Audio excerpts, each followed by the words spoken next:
Alright, hey guys, and what's everybody? It's Devesh back it again with in fresh video. So आज की इस video में discussion करने वाले हैं। अभी तक आप लोगों को पता होगा मैंने 3 यूनिट्स कंप्लीट करवा दिया। Advertising, personal selling, BCom program semester 6 की जो बुक है हमारी उसकी, ठीक है। तो आज हम करवाने वाले हैं यूनिट नंबर 4 और यूनिट नंबर 5। आई नो, मैं जानता हूँ मैंने बहुत टाइम बाद यूनिट नंबर 4 और 5 बनाई। एक्चुअली बुक थी नहीं, तो अब जिस एक स्टूडेंट से बुक मिली है तो उससे मैं अब ये बना रहा हूँ, ठीक है।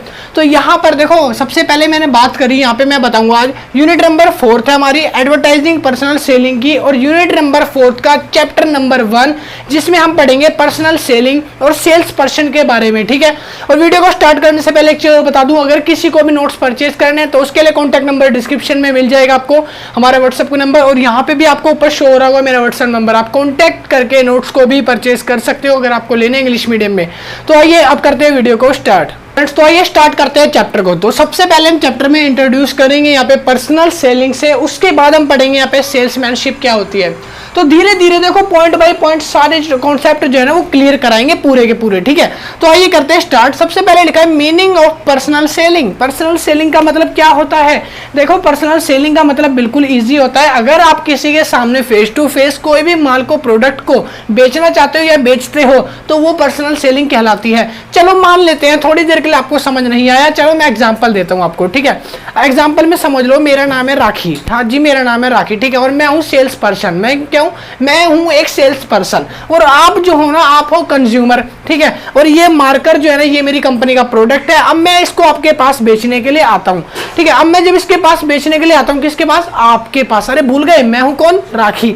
तो जब मैं आपके पास ये माल को बेचने आया हूं, मतलब इस प्रोडक्ट को बेचने आता हूं, मैं आपका पहले डोर नॉक करता हूं, नॉक नॉक। अब आप वहां से बाहर आते हो। अब जैसे आप बाहर आते हो, मैं आपको बोलता हूँ मैडम गुड इवनिंग और गुड मॉर्निंग, जो भी हो रही हो वो समझ लेना। उसके बाद ये मेरा प्रोडक्ट है, ये मेरा पेन है कंपनी का, मैं आपको इसको बेचने आया हूँ। आप इसको लेना चाहते हो तो ले लेना, सारी चीजें 25-25 रुपए का पेन है और कंपनी है, बिल्कुल इसकी स्कीम निकाली है। नहीं, ऐसे करके अगर मैं कोई भी प्रोडक्ट आपको बेचूंगा, मतलब कि आपके फेस टू फेस इंटरेक्ट करके, तो यहाँ पर जो मैं कर रहा हूँ ना, ये मेरा काम है पर्सनल सेलिंग। मैं आपको पर्सनल सेलिंग कर रहा हूँ, ठीक है। तो समझ आ गया। अब इसके बाद इसी चीज को अगर हम डेफिनेशन में पढ़ें कि कोई भी सेल्स पर्सन अगर किसी भी कस्टमर या कंज्यूमर को पर्सनल मिलकर कुछ सामान को बेचता है या उसको एग्री कर लेता है किसी भी पर्पस के लिए या किसी भी प्रोडक्ट को खरीदने के लिए, उसको बोलते हैं सिंपल सा पर्सनल सेलिंग। समझ आ गया। अब यहाँ पे डेफिनेशन की बात करें तो डेफिनेशन लिखी है मैंने यहाँ पे, थोड़ा जो मैंने लिखा है ये हाईलाइट मार्कर है, तो थोड़ा सा आपको हाईलाइटर सा दिख रहा होगा, तो आप इसको एचडी क्वालिटी में देखना, आपको बिल्कुल एकदम अच्छी दिखेगी, ठीक है। आपको सही आ जाएगा समझ में। मगर यहाँ पे लिखा है सबसे पहले, personal selling is known as a face to face selling. कह रहा है पर्सनल सेलिंग एक फेस टू फेस सेलिंग का जरिया होता है, in which one person who is the salesman. कह रहा है इसमें एक आदमी जो है वो होता है सेल्समैन। उसके बाद लिखा है tries to convince the customer, और वो क्या करता रहता है? वो कोशिश करता रहता है भैया अपने कस्टमर को मनाने की, क्योंकि ग्राहक जो होता है ना वो क्या होता है? भगवान का रूप होता है। तो आप लोग जो हो ना वो क्या हो? भगवान के रूप हो। कैसे? अगर आप मेरी वीडियो देखोगे तो मेरी वीडियो लेंथ ही जाएगी, ऐड चलेगी तो पैसे आएंगे। तो आप लोग कौन हुए? कंज्यूमर मेरे कौन हुए? वो मेरे भगवान हुए। तो इसी तरह से यहाँ पे आगे लिखा इन बाइंग ए प्रोडक्ट। कह रहा है जो एक सेल्स पर्सन है वो एक कंज्यूमर को बार बार कन्विंस करता रहता है, ट्राई करता रहता है कि उसका प्रोडक्ट वो जल्दी से जल्दी खरीद ले। समझ आ गया। आगे लिखा उसके बाद, it is a promotional method by which the sales person use his or her skills. कह रहा है यहाँ पर जो सेल्स पर्सन है ना वो क्या कर रहा है? एक मेथड का इस्तेमाल कर रहा है दूसरों को कन्विंस करने के लिए, चाहे वो छोरा हो चाहे वो छोरी हो, अपनी स्किल्स को दिखा रहा है, अपनी एबिलिटीज को दिखा रहा है। यहाँ पे लिखा है skills and abilities is an attempt to make a sale. उस सेल को करने के लिए, उस सेल्स को करने के लिए वो क्या कर रहा है? अपनी एबिलिटीज, अपनी स्किल्स को आगे दिखा रहा है। अगर आप उससे कन्विंस हो जाते हो या एग्री हो जाते हो तो आप उससे वो प्रोडक्ट लेने को तैयार हो जाओगे। इसको हम बोलते हैं पर्सनल सेलिंग। पूरी की पूरी पर्सनल सेलिंग एक छोटी सी कॉमन बात पे बेस होती है। पहली चीज होती है कंज्यूमर का बिहेवियर कैसा है उसको जांचना, और दूसरी चीज सेल्स पर्सन का मूड कैसा है। सेल्स पर्सन कभी भी कोई चीज को बेचता है तो उसको एक अट्रैक्टिव वे में बेचना पड़ता है, ठीक है। तो यहाँ पर लिखा जैसे एबिलिटीज एंड स्किल्स जो है वो सारी की सारी चेकआउट करनी होती है। आगे उसके बाद लिखा रहता है यहाँ पे डेफिनेशन बाय प्रोफेसर। देखो मैंने नीचे जो है ना डेफिनेशन भी दिया आप लोगों को समझाने के लिए प्रोफेसर के अकॉर्डिंग। काफी सारी डेफिनेशन आपको बुक में मिल जाएगी। मैंने एक प्रोफेसर है जिनका नाम है प्रोफेसर डी कोच। तो मैंने इनके हिसाब से जो डेफिनेशन है वो यहाँ पे आपको लिख के दिखाई है, तो इसको रीड करते हैं। पहला जा रहा है यहाँ पे इनके डेफिनेशन में, personal selling is a science, कह रहा है personal selling is the science of creating in the mind of your prospective customers. कह रहा है पर्सनल सेलिंग एक तरह की ना साइंस है, मतलब कि एक तरह का विज्ञान है, ठीक है, जिसमें जैसे साइंस में एक्सपेरिमेंट करते हैं, तो यहाँ पर हमें ना अपने दिमाग की बातों को सामने कस्टमर के दिमाग तक पहुंचाना होता है, एक प्रोस्पेक्टिव सा बैठाना होता है, ठीक है, सामने वाले को कन्विंस करना होता है अपनी सेलिंग के लिए। उसके बाद लिखा है customer is a desire that only possession to your product will satisfy. कह रहा है अगर कस्टमर जो है वो सेटिस्फाई हो जाता है तो वो अपने प्रोडक्ट्स जो है उसको लेने के लिए तैयार हो जाता है। तो यहाँ पर डीडी कोच द्वारा ये डेफिनेशन दी गई है छोटी सी। अगर आपको डेफिनेशन याद है तो उसके बगल में प्लीज प्रोफेसर का ये जो निशान है या प्रोफेसर का नाम है वो लिखने से मार्क्स में एक्स्ट्रा मार्क्स मिलेंगे। पता है क्यों एग्जाम में? क्योंकि एग्जामिनर को लगेगा कि आप लोगों ने डेफिनेशन के साथ साथ अपने प्रोफेसर के नाम को भी रट्टा मार के याद कर लिया है, तो इसलिए आपको अच्छे मार्क्स मिलेंगे। अब उसके बाद बात करते हैं नीचे द इवोल्यूशन, यहाँ पे लिखा है the evolution of personal selling. अब इवोल्यूशन ऑफ पर्सनल सेलिंग क्या होता है? देखो यहाँ पर ना इवोल्यूशन की बात हुई है, तो इवोल्यूशन मतलब कि बहुत पुरानी हिस्ट्री भाई। पर्सनल सेलिंग आया कब से था, पहले कौन लाया था, कौन सी कंपनी किस सेंचुरी में आई थी इसको लेकर, तो ये सारी चीजें इवोल्यूशन में पढ़ेंगे, ठीक है। तो आइए स्टार्ट करते हैं इवोल्यूशन को। तो देखो चिंता बिल्कुल नहीं करनी है, बस समझना है और सुनना है, और वीडियो की क्वालिटी एचडी करके सुनना भैया, सब समझ आएगा बिल्कुल आराम से, ठीक है। तो यहाँ पर नीचे लिखी डेफिनेशन जो मैंने लिखा यहाँ पे, it is psychological in good, यहाँ पे लिखा old times trading was limited to the local towns. कह रहा है पहले के जमाने में क्या होता था, ये पुरानी जो प्रथा है ना अभी तक चलती हुई आ रही है। पहले के जमाने से ट्रेडिंग स्टार्ट हुई थी जब छोटे छोटे शहरों में या छोटे छोटे टाउन्स में क्या होता था, सेल्स पर्सन पहुंच ही नहीं पाते थे, या फिर बोल सकते हो एक टाउन्स में मान लो एक छोटी सी शॉप है, उसके प्रोडक्ट की दूसरे टाउन तक वहां पे रीच नहीं हो पाती थी। इसी वजह से अपना प्रमोशन बढ़ाने के लिए, अपने कस्टमर को अट्रैक्ट करने के लिए इन्होंने सेल्स पर्सन को हायर करना स्टार्ट किया। धीरे धीरे इसकी स्टार्टिंग हुई टाउन से, उसमें लिखा limited to local towns was for long neglected tools of marketing. कह रहा मार्केटिंग में पहले इतने ज्यादा टूल्स नहीं होते थे, इतनी ज्यादा सुविधा या इतनी ज्यादा टेक्नोलॉजी नहीं थी कि सेल्स पर्सन को बनाया जाए, ठीक है, इतनी ज्यादा बिक्री नहीं होती थी कि उनको हायर करे, उनकी पेमेंट करे, तो इसलिए ये सारी चीजें पहले बस सोच रखी थी, ठीक है।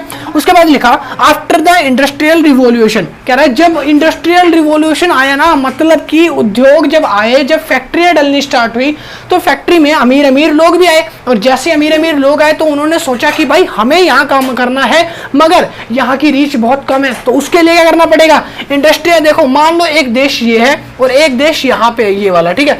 अब मान लो इसको यहाँ से लेके यहाँ पर अपने माल को पहुंचाना है, गुड्स एंड सर्विस को पहुंचाना है। अब इसकी जो रीच है वो बहुत ज्यादा कम थी, ठीक है, मगर ये आदमी था अमीर, तो इसने क्या करा, इसने 4 सेल्स पर्सन को हायर कर लिया, ठीक है, और बोला कि तुम चारों को मैं पेमेंट दूंगा, मैं फैक्टर्स के बदले इनकी इनकम दूंगा, और तुम लोगों को क्या करना है, ये सारे माल को ले जाके यहाँ तक पहुंचाने का काम करना है, ठीक है। तो अब इनका क्या था, अब इनको बस यहाँ तक लेके जाना था अपने गुड्स एंड सर्विस को, और बेचना था, और वहां से पैसे मिलेंगे, उससे प्रॉफिट होगा इसको, और इससे प्रॉफिट होगा किसको, इन लोगों को, ठीक है। तो अब सिंपल सी बात है, यहाँ पे फंडा आ गया। इंडस्ट्रियल रिवॉल्यूशन जैसे ही चालू हुआ, उसके बाद लिखा the first sales person appeared in 18th century. पहला सेल्स पर्सन जो है उसको नाम दिया गया था जब सेल्स पर्सन, तो वो 18th सेंचुरी में आया था। 18वीं शताब्दी में सबसे पहला सेल्स पर्सन की खोज करी गई, बोल सकते हो खोज क्या, उसको हायर किया गया, ठीक है, एक कंपनी द्वारा। उसके बाद लिखा the sales person was called bagman as what initially was produced by various industries। कह रहा है जो सेल्स पर्सन था ना, या फिर जो सेल्समैन होता था, उसको पहले बैगमैन बोलते थे। बैगमैन मतलब कि आपको पता ही होगा, एक कंपनी का जब कोई भी सेल्समैन कहीं भी जाता है तो उसके पास एक बड़ा सा बैग होता है, तो लोगों को इतनी अकल नहीं थी, बस वो बोलते हैं एक बड़ा सा बैग है तो बैगमैन, और उसके पास अलग अलग टाइप के डिफरेंट टाइप के प्रोडक्ट्स होते थे उसके बैग में, ठीक है, कॉस्मेटिक्स हो गया वगैरह वगैरह, बहुत सारे प्रोडक्ट्स मिल जाते थे, ठीक है। लिखा was produced various industries they started selling those things. और इंडस्ट्री ने सेल्स पर्सन को हायर करा जो अपने सामानों को दूसरी जगहों पर जा जाकर बेचने लगी। उसके बाद यहाँ पे बताया the first textile industry came in Manchester. यहाँ पे लिखा है पहली जो कंपनी टेक्सटाइल की थी, ठीक है, वो थी कौन सी, Manchester. So they are known as a Manchester man, और उनका नाम जो है, उनके जो सेल्स पर्सन थे उनका नाम मैनचेस्टर मैन रख दिया गया, ठीक है, जिसको पहले बैगमैन बोलते थे, मैनचेस्टर मैन, उसके बाद आ गया सेल्स पर्सन या सेल्समैन। धीरे धीरे यहाँ से इसकी शुरुआत हुई 18th सेंचुरी से, रिवॉल्यूशन से। तो ये था पूरा इवोल्यूशन जिसके मैंने बताया पर्सनल सेलिंग का। अब हम पढ़ने वाले हैं, बिल्कुल अब हम पढ़ेंगे फीचर्स ऑफ पर्सनल सेलिंग। तो आइए स्टार्ट करते हैं फीचर्स ऑफ पर्सनल सेलिंग। पहले आप इसको उतार लो।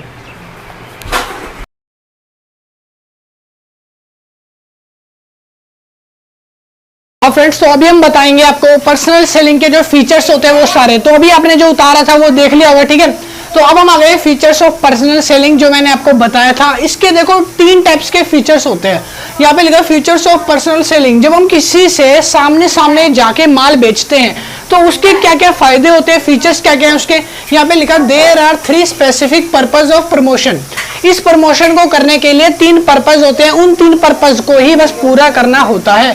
तो जो पहला पर्पज होता है वो होता है टू कम्युनिकेशन, मतलब कि दूसरों से अपने आन सम्मान या फिर बोल सकते हो दूसरों से अपने अंदर के विचार या बात को आपस में शेयर करना।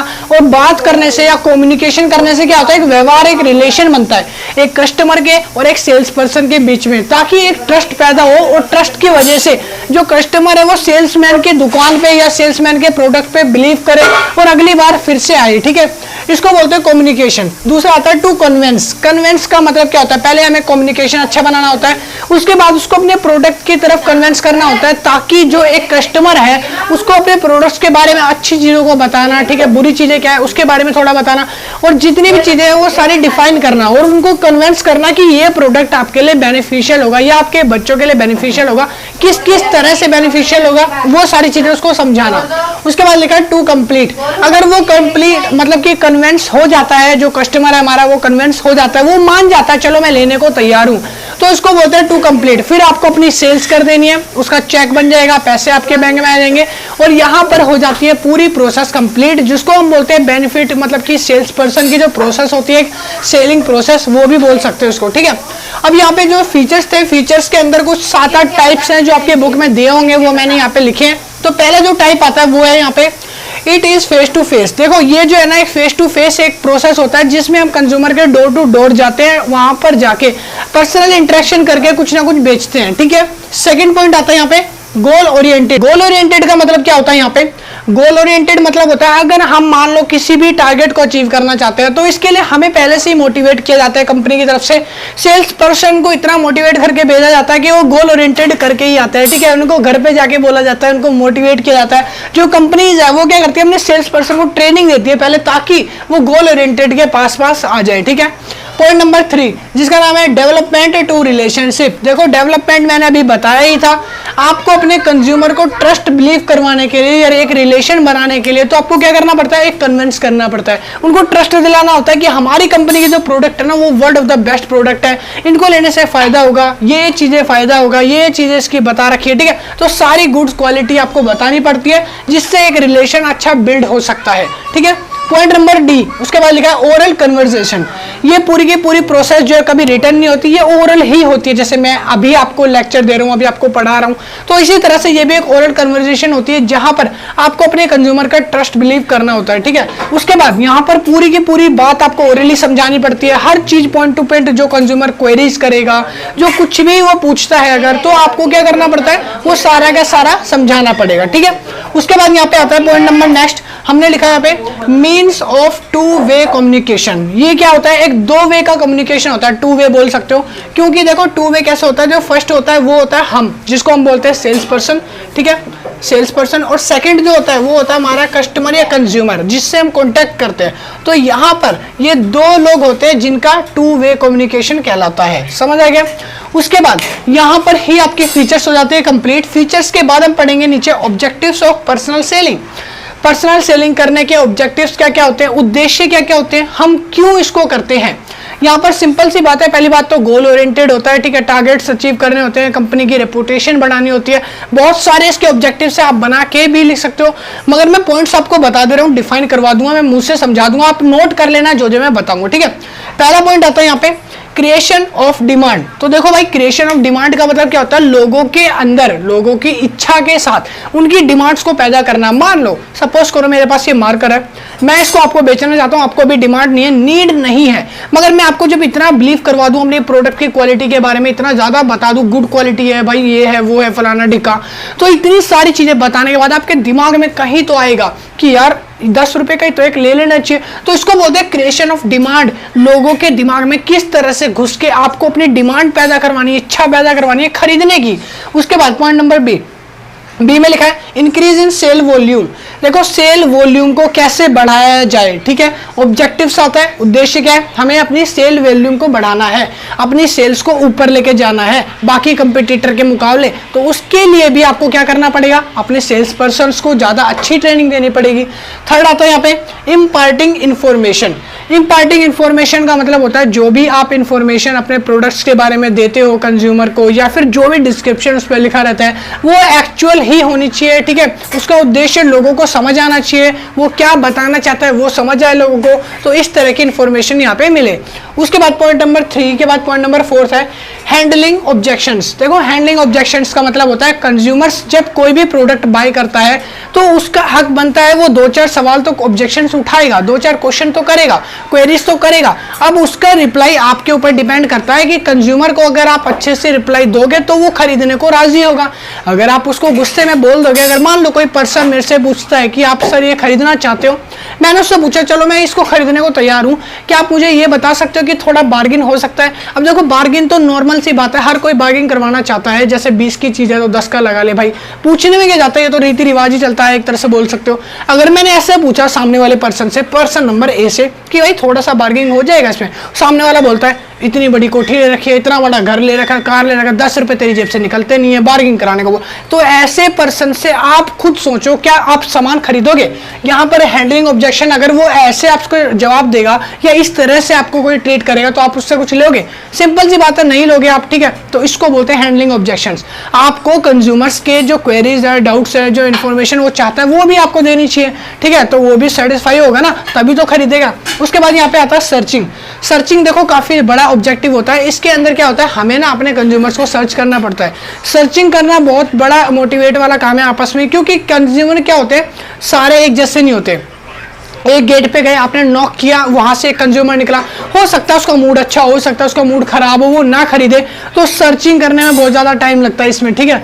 उसके बाद लिखा है नेक्स्ट पॉइंट है वो लिखा है यहाँ पे building healthy and permanent relationship. देखो मैंने अभी रिलेशनशिप के ऊपर पहले भी बताया था कि आप अगर अपने कंज्यूमर को बेटर सेटिस्फेक्शन प्रोवाइड करते हो तो उसका रिलेशनशिप अच्छा बन जाता है, ठीक है। और वहां से वो आपकी कंपनी पे, आपके प्रोडक्ट्स पे, आप पर ट्रस्ट करना लगता है। उसके बाद लिखा है जी लॉन्च ऑफ न्यू प्रोडक्ट्स। यहाँ पे ऑब्जेक्टिव क्या होता है, जब भी हम कोई न्यू प्रोडक्ट लॉन्च करते हैं तो एक बार अगर सेल्स पर्सन ट्रस्ट बना लेता है तो बार बार न्यू प्रोडक्ट लॉन्च करने में कोई दिक्कत नहीं होती, और उसको बेचने में दोबारा सेल्स पर्सन को इतना ज्यादा मुश्किल नहीं होता। जिस भी दुकान पे मान लो जा रहा है या जिस भी घर पे जा रहा है, वो अपने कंज्यूमर से बोलता है सर आपने पहले भी हमारा प्रोडक्ट लिया ही था, आपको तो पता ही, आप यूजर हो हमारे, तो आपको हम ये जो नया प्रोडक्ट लाए हैं ना इसको भी बेचना चाहते हैं, तो वो आराम से लेने को तैयार हो जाता है। थोड़े चांसेस ज्यादा बढ़ जाते हैं, क्यों? क्योंकि पहली बार वो ट्रस्ट अच्छा बन जाता है। उसके बाद लिखा है एच, यहाँ पे लिखा है elimination of middle man. Elimination of middle man. अब मिडल मैन जो होते हैं ना वो होते हैं बिचौलिए। मतलब कि अगर मान लो आप कोई भी सामान बेचते हो किसी भी कंपनी के, ठीक है, तो वहां पर ना कुछ कंपनी मिडल मैन को हायर करती थी, मगर यहाँ पर जब हम एक बॉस, एज ए बॉस ये बोल सकते हो, एज ए बिजनेस बोल सकते हो, किसी भी सेल्स पर्सन को अपने नीचे हायर करते हैं तो वो मिडल मैन की जगह ले लेता है। वो हमारी जगह क्या करता है, अपने नीचे एक और बंदा मिडल मैन के रूप में हायर नहीं करेगा, वो सीधा खुद जाएगा डोर टू डोर और कंज्यूमर को सेटिस्फाई करता है। समझ आ गया? तो यहाँ पर जो है मिडल मैन का रोल खत्म हो जाता है, एलिमिनेट हो जाता है, एक तरह से बोल सकते हो, यहाँ पे मिडल मैन नहीं होता। अब नीचे बात करते हैं बेनिफिट्स ऑफ पर्सनल सेलिंग। देखो पर्सनल सेलिंग, अगर मान लो आप किसी को भी माल बेचते हो, ठीक है, फेस टू फेस, तो उसके काफी सारे बेनिफिट्स होते हैं। बेनिफिट्स जरूरी नहीं है आपको ही होंगे, ये बेनिफिट्स प्रोड्यूसर को, बिजनेस को बोल सकते हो, बिजनेस को क्या क्या बेनिफिट होते हैं, बिजनेस को भी बेनिफिट होते हैं। एक एम्प्लॉय को क्या क्या बेनिफिट होते हैं, इससे वो अलग बेनिफिट है।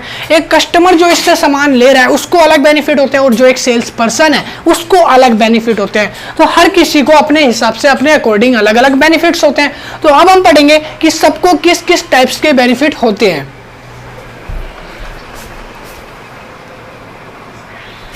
तो नेक्स्ट टॉपिक जो है हमारा वो है यहाँ पे बेनिफिट्स ऑफ पर्सनल सेलिंग। तो देखो बेनिफिट्स ऑफ पर्सनल सेलिंग हर किसी के अकॉर्डिंग अलग अलग होता है। सपोज करो अगर मान लो कोई प्रोड्यूसर या बिजनेसमैन है, तो वो अगर फर्म में बेनिफिट यहाँ पे देखता है तो उसके हिसाब से बेनिफिट अलग होते हैं पर्सनल सेलिंग के। अगर कोई कंज्यूमर है, मान लो मैं कंज्यूमर हूँ, मैं किसी से कोई माल खरीद रहा हूँ, मैंने मान लो कोई चॉकलेट खरीदी, तो मेरे लिए उस चॉकलेट के बेनिफिट अलग होंगे। कोई जो बेचने वाला जो सेल्स पर्सन है उसके बेनिफिट अलग होंगे। कोई इंप्लॉय है जो वर्कर काम कर रहा है उसके बेनिफिट अलग होंगे। तो यहाँ पर हम पढ़ने वाले बेनिफिट्स ऑफ पर्सनल सेलिंग, जिसमें हम सबके अलग अलग बेनिफिट्स को डिफाइन करेंगे, सबके पॉइंट्स देखेंगे कि किसको कौन से किस तरह के बेनिफिट्स होते हैं। तो पहले आइए डेफिनेशन से स्टार्ट करते हैं। Personal selling is a personal form of communication. कह रहा है जो पर्सनल सेलिंग है ये पर्सनल फॉर्म ऑफ कम्युनिकेशन होती है, मतलब अपने विचारों का आदान प्रदान करना और वो भी किसी एक पर्सनल फॉर्म्स के जरिए। ठीक है, मतलब कि एक तरह से बोल सकते हो सामने सामने अगर बात करें फेस टू फेस, तो इस तरह की पर्सनल सेलिंग होती है। यहाँ पे लिखा so it is not without personal touch, और ये बिना पर्सनल टच के नहीं हो सकती है। क्यों? क्योंकि अगर मान लो आप किसी के पास भी कोई प्रोडक्ट को बेचने जाते हो या कुछ भी अगर आप किसी को बेचने आ रहे हो, देने जा रहे हो, तो वहां पर आपको जाना पड़ेगा, आपको उसका डोर जो है वो खटखटाना पड़ेगा। जब पर्सन बाहर आएगा आपको कम्युनिकेट करना पड़ेगा। ठीक है, तो ये होता है पर्सनल टच। कह रहे which is good for perceptual follow of the profits and increment, यहाँ पे लिखा है इनरिचमेंट ऑफ कंज्यूमर्स या customers confidence in the products. क्या है, अगर जब तक हम किसी को भी सामने जाके प्रोडक्ट नहीं बेचते तब तक किसी का भी प्रोडक्ट के प्रति कोई भी यहाँ पे एग्रीएंस या फिर बोल सकते हो कॉन्फिडेंस लेवल या ट्रस्ट जो है वो पैदा नहीं होता। कोई भी कस्टमर घर बैठे बैठे आपका प्रोडक्ट नहीं देख सकता, आपको वहां पे जाना पड़ेगा, उनको कन्विंस करना पड़ेगा, उसके बाद ही आपको जो वो प्रोडक्ट है वो लेने के लिए, परचेज करने के लिए तैयार होंगे। ठीक है, तो यहाँ पर अब हम पढ़ने वाले बेनिफिट्स जो अलग अलग मोड्स होते हैं उसके, जो मैंने आपको बताया था, जैसे benefits of employ, benefits of consumer, benefits of business और प्रोड्यूसर और एम्प्लॉय, और जितने भी ऐसे बेनिफिट है वो सारे रीड करेंगे। तो पहले आप इसको उतार लो। हाँ फ्रेंड्स, तो अभी तक जो मैंने बताया था वो आपने उतार लिया होगा। तो अब उसके बाद जो नेक्स्ट कॉन्सेप्ट है हमारा वो हमारा ये वाला है। तो अभी हम इसको बताने वाले हैं। यहाँ पे मैंने अभी आपको बताया था कि अभी हमने पढ़ा था कि बेनिफिट्स ऑफ पर्सनल सेलिंग जो है अलग अलग मोड से अलग अलग हिसाब से होती है। ठीक है, तो अब यहाँ पे जो अलग अलग सारे एम्प्लॉइज हैं, जो कस्टमर्स हैं, जिसके हिसाब से जैसी होती है ना, तो वो मैं सारे आपको पॉइंट बताऊंगा। ठीक है, तो सबसे पहले हम बात करते हैं बेनिफिट्स ऑफ कंज्यूमर की। देखो कंज्यूमर मतलब होता है जो आपके माल को या आपके प्रोडक्ट को कंज्यूम करे, जो उसको खा के चख के बताता है आपको। ठीक है, तो उसके बेनिफिट्स क्या क्या होते हैं? पहला आता है यहाँ पे कन्वीनियंस। ठीक है, मतलब कि आपको बातचीत करने में आसानी होती है, कंज्यूमर से आप किसी भी तरह से अपने प्रोडक्ट्स को बिचवा सकते हो या बेच सकते हो। तो यहाँ पे जो सबसे पहला नाम आता है ना वो आता है हमारा यहाँ पे कंज्यूमर का। तो यहाँ पे कंज्यूमर का पहला पॉइंट है कन्वीनियंस। ठीक है, जो आसानी से हम किसी को भी अपने प्रोडक्ट बेच सके।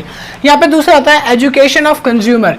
कंज्यूमर क्या क्या करता है, जैसे कि मान लो आपकी जो डिस्क्रिप्शन है, आपने जो भी प्रोडक्ट बनाया उसमें क्या क्या चीजें मिलाई हैं, क्या क्या चीजें उसकी बेनिफिशियल है, वो सारी वो पढ़ लेता है। एजुकेशन कंज्यूमर की नॉर्मल बात है। उसके बाद लिखा बेटर क्वालिटी। कंज्यूमर जो है वो हमेशा क्या देखता है, अपनी बेटर क्वालिटी देखता है। अगर आप कोई भी प्रोडक्ट उसको बेच रहे हो, वो अपनी मनी उस चीज पे खर्च क्यों करेगा जिसकी क्वालिटी अच्छी ही ना हो। उसके बाद लिखा इंटरमीडिएट फीडबैक। और जो कंज्यूमर होता है ना वो एक तरह से आपको इंटरमीडिएट फीडबैक भी दे सकता है। ठीक है, अगर मान लो कोई भी उसको लगती है कि कमी है, इसमें थोड़ा और डेवलप हो सकता है, तो वो दे देता है। Handling objections. जो कंज्यूमर है उसके पास काफी सारे ऑब्जेक्शंस बोल सकते हो, क्वेरीज बोल सकते हो, कुछ क्वेश्चंस बोल सकते हो, उसके माइंड में आते रहते हैं। अगर आप कोई भी प्रोडक्ट बेच रहे हो, सिंपल सी बात है, आप किसी को, मेरे को खुद को भी अगर कोई प्रोडक्ट बेचोगे तो मैं भी पूछूंगा उसके बारे में कि हाँ भाई क्या चीज़ है, किस तरह इस्तेमाल होता है, ये कैसा प्रोडक्ट है। तो इसलिए बोलते हैं कंज्यूमर ऑब्जेक्शंस, मतलब कि हैंडलिंग ऑब्जेक्शंस।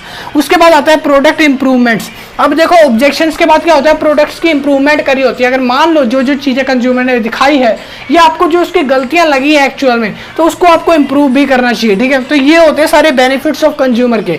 कंज्यूमर के बेनिफिट जब तक आपको पता नहीं चलेंगे, जब तक आप प्रोडक्ट को वहां पे लेके नहीं जाते। उसके बाद लिखा है बेनिफिट्स ऑफ एम्प्लॉय। तो अब हम पढ़ेंगे यहाँ पे बेनिफिट्स ऑफ एम्प्लॉय क्या क्या होते हैं। एक एम्प्लॉय एज अगर आप कंपनी में काम करते हो तो आप क्या क्या उसमें बेनिफिट कर सकते हो। कह रहे हैं एम्प्लॉय जनरेशन। सबसे पहले तो एम्प्लॉय जनरेशन हो सकती है अपने आप में ही एम्प्लॉयों को बढ़ावा देना। ठीक है, सेकंड आता है एम्प्लॉय मोरल, मतलब कि जो एम्प्लॉय है ना कभी कभी वो एक्चुअल और गुड सजेशन देते हैं तो उनकी तारीफ करना, उनको मोटिवेट करना। उसके बाद लिखा है training and development of program, जितने भी आप ट्रेनिंग करवाते हो एम्प्लॉय को या जो डेवलपमेंट है उनका अच्छे तरीके से करना ताकि वो अपने कंज्यूमर को एक नेक्स्ट लेवल का सेटिस्फेक्शन प्रोवाइड करें।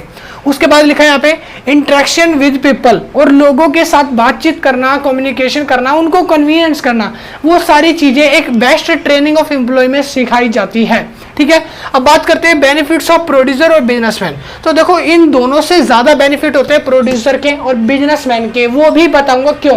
क्योंकि देखो अगर मान लो आप बिजनेसमैन हो या फिर आप प्रोड्यूसर हो जिसको माल बनाना है, ठीक है, तो आपके सिंपल सी बात है इनसे ज्यादा बेनिफिट होंगे, क्योंकि आप जो इनसे ज्यादा प्रोडक्शन कर रहे हो, आप इनसे ज्यादा जानते हो। ये क्या कर रहे हैं, बस आगे उनको बेच रहे हैं। आप प्रोडक्ट के बारे में हर छोटी छोटी चीज भी जानते हो, किस तरह से प्रोडक्ट को अच्छा बनाया जाए या फिर किस तरह से लोगों का इसमें अटैचमेंट जो है वो ज्यादा लाया जाए, तो इसलिए इसके बेनिफिट ज्यादा हैं। यहाँ पे लिखा पहला गाइड इन प्रोस्पेक्टिंग। प्रोस्पेक्टिंग मतलब होता है एक स्टेज जहां पर हम किसी भी कंज्यूमर से जाके बातचीत करना चाहते हैं, तो उससे कैसे बातचीत करें, कैसे कन्वीनियंस करें, तो धीरे धीरे उनसे बातचीत करना या धीरे धीरे ऊपर लेवल ऑफ सेटिस्फेक्शन पे जाना, तो ये सारी चीजें हम गाइड करते हैं प्रोस्पेक्टिंग के अंदर। उसके बाद सेकेंड आता है यहाँ पे increase in sales volume. Sales volume को कैसे बढ़ाया जाए, अपनी सेल को कैसे बढ़ाया जाए ताकि लोगों तक पहुंचाया जाए, तो वो सारा इसमें बेनिफिट होता है। थर्ड आता है यहाँ पे जिसका नाम है एक्सप्लोरिंग इन न्यू मार्केट्स। अगर हम मान लो कोई भी प्रोडक्ट को बना रहे हैं तो हमें नई मार्केट्स का भी नॉलेज होता है। हम दूसरों की मार्केट देखते हैं, मतलब कि दूसरों के प्रोडक्ट्स को देखते हैं कि क्या चेंज कर रखा है उसने जो हमसे ज़्यादा उसका प्रोडक्ट बिक रहा है, तो इसको बोलते हैं एक्सप्लोरिंग। डी आता है उसका point launching of new product, या बोल सकते हो लॉन्च ऑफ न्यू प्रोडक्ट्स। जो भी नए नए प्रोडक्ट्स मार्केट में आते हैं, जो भी उत्पाद आप बना रहे हो उसको नया नया ला रहे हो या फिर लॉन्च कर रहे हो, तो कंज्यूमर उसके हिसाब से चेक करता है, कंज्यूमर देखेगा कि उसका मूड कैसा है आपके न्यू प्रोडक्ट के अकॉर्डिंग। ठीक है, उसके बाद यहाँ पे लिखा है स्टीडी डिमांड। स्टीडी डिमांड मतलब अगर मान लो आप जो भी प्रोडक्ट बना रहे हो तो उसको लोगों तक कैसे पहुंचाओगे, ठीक है, किस लेवल पे, किस स्केल पे आप प्रोडक्शन कर रहे हो, वो स्टीडी डिमांड होता है। लोगों की डिमांड देखी जाएगी, किस तरह से लोगों की डिमांड है, प्रोडक्ट को अच्छा लग रहा है लोगों को या फिर प्रोडक्ट जो है वो बुरा लग रहा है, घटिया रिव्यू आ रहे हैं, तो उसके हिसाब से देखते हैं। उसके बाद आता है यहाँ पे ब्रांड इक्विटी। इसी तरह से पॉइंट नंबर नेक्स्ट है एम्प्लॉय मोराल, जो मैंने अभी आपको बताया था। उसके बाद लिखा है यहाँ पे डायरेक्ट कॉन्टैक्ट, मतलब कि कंज्यूमर से या फिर बोल सकते हो जो सेल्स पर्सन है वो जा जाके घर पे पर्सनल सेलिंग करते हैं, डायरेक्ट कॉन्टैक्ट करते हैं, जो अटैचमेंट होता है उसको बनाते हैं, रिलेशन बनाते हैं। तो ये थे आपके पॉइंट्स बेनिफिट ऑफ प्रोड्यूसर के। अब हम पढ़ेंगे उसके बाद बेनिफिट्स ऑफ सोसाइटी। सोसाइटी को क्या बेनिफिट होता है, तो देखो किसी भी चीज को बनाने के पीछे बहुत सारे लोगों का बेनिफिट होता है। यहाँ पर सोसाइटी को क्या बेनिफिट होगा, एम्प्लॉय जनरेशन मिलेगी। मैंने आपको बताया था जब कोई भी मार्केट में प्रोडक्ट आएगा या बढ़ेगा तो उसकी जनरेशन एम्प्लॉय की बढ़ेगी। कैसे, अब वो जो कंपनी है जब प्रोडक्ट बनाएगी तो किसको हायर करेगी, एम्प्लॉय को ना, तो एम्प्लॉय की जनरेशन बढ़ जाएगी। उसके बाद लगा स्टिमुलेट कंजप्शन। कंजप्शन जो है वो तेजी रफ्तार से बढ़ेगा अगर मान लो आपने प्रोडक्ट अच्छा बनाया तो। उसके बाद लिखा increase in standard of living. Standard of living अच्छी होगी, आजीविका अच्छी होगी, लोगों का रहन सहन, ढंग के तरीके, कपड़े, पर्सनैलिटी जो है वो सारी भी बढ़ेंगी, इंक्रीज होंगी उसकी स्टैंडर्ड। ठीक है, उसका लिखा क्वालिटी प्रोडक्ट्स। प्रोडक्ट्स की क्वालिटी अच्छी आएगी। सोसाइटी में जब इफेक्ट अच्छा पड़ेगा तो प्रोडक्ट्स की क्वालिटी भी अच्छी डालेंगे ताकि लोग और ज़्यादा उससे वो बाय करें या खरीदें। ठीक है, अब उसके बाद नीचे लिखा है difference between personal selling, salesmanship and sales management. अब हम इन तीनों में डिफरेंस पढ़ने वाले हैं। बुक में काफ़ी बड़ा डिफरेंस दे रखा है। मैं जो आपको पॉइंट्स बता रहा हूँ और ये जो पॉइंट्स है इसके अकॉर्डिंग आप लिखोगे डिफरेंस बना के तो अभी मार्क्स 1 नंबर नहीं कटेगा भाई, बिल्कुल भी नहीं कटेगा। तो यहाँ पर अब हम पढ़ने वाले हैं इसके डिफरेंस। तो सबसे पहले हम देखा हमने कि पर्सनल सेलिंग, उसके बाद सेल्समैनशिप, उसके बाद सेल्स मैनेजमेंट, तीनों में डिफरेंस बताना है। सिंपल सी बात है, पर्सनल सेलिंग क्या होती है, जहां पर हम कंज्यूमर को फेस टू फेस जाके प्रोडक्ट सेल करते हैं। सेल्समैनशिप क्या होती है, ऐसा पर्सन जो अपने प्रोडक्ट्स को लोगों तक ले जाता है, उसको एफर्ट करके अपनी एबिलिटी, अपने कन्वीनियंस के थ्रू लोगों को एग्री करके बेचे, वो सेल्स पर्सन हो गया या सेल्समैनशिप हो गई। उसके बाद सेल्स मैनेजमेंट क्या होता है, जितने भी तरह के मेथड्स होते हैं, जितने भी तरह के प्रोडक्शन एक्टिविटीज होती है, उन सबको मैनेज करने का काम होता है सेल्स मैनेजमेंट का।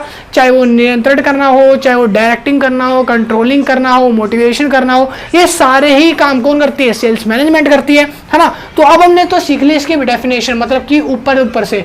अब हम पढ़ते हैं डेफिनेशन में क्या लिखा है। यहाँ पे लिखा है personal selling, it is the concept of enriching persuasion to customers to buy the products. कह रहे हैं कस्टमर्स जो होते हैं, जो कंज्यूमर होते हैं, उनको प्रोडक्ट्स बाय करने के लिए किस तरह से कन्विंस करें या फिर किस तरह से उनको बेचें, वो हमारी पर्सनल सेलिंग कहलाती है। ठीक है, उसके बाद लिखा है सेल्समैनशिप।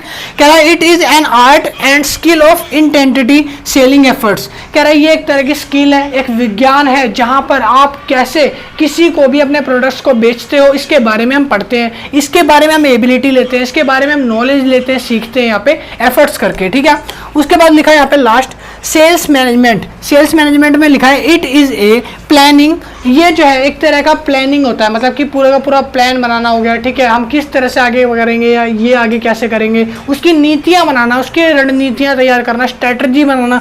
उसके बाद लिखा है कंट्रोलिंग, और इसमें हम कंट्रोल भी करते हैं। मान लो एक मेरी कंपनी है, ठीक है, कंपनी में 5 साइड मैंने बांट रखी है, मतलब कि बोल सकते हो 5 डिपार्टमेंट बांट रखे हैं, हर एक को नियंत्रण करना, कंट्रोलिंग करना, इसमें काम हो रहा है, इसमें हो रहा है, इसमें हो रहा है, तो ये सारा आता है सेल्स मैनेजमेंट में। उसके बाद आता है डायरेक्टिंग, मतलब कि उनको देखना, नियंत्रण करने के बाद उसको निर्देश देना, ये सारी चीजें। कोऑर्डिनेशन द सेल्स प्रोसेस, और जो सेल्स प्रोसेस होती है उसके अंदर कोऑर्डिनेशन बिठाना, एक तालमेल बिठाना। कोऑर्डिनेशन मतलब कि तालमेल, समन्वय। ठीक है, तालमेल बिठाओगे, जितना अच्छा कोऑर्डिनेशन होगा आपके कंज्यूमर्स में, आपके एम्प्लॉयज में, आपकी कंपनी में, उतना ज़्यादा ही माल प्रोडक्शन की इंक्रीजमेंट जो है वो ज़्यादा बढ़ती है। समझ आ गया? तो इसके बाद अब जो नेक्स्ट पॉइंट है वो भी लिखवाता हूँ, पहले आप इसको उतार लो।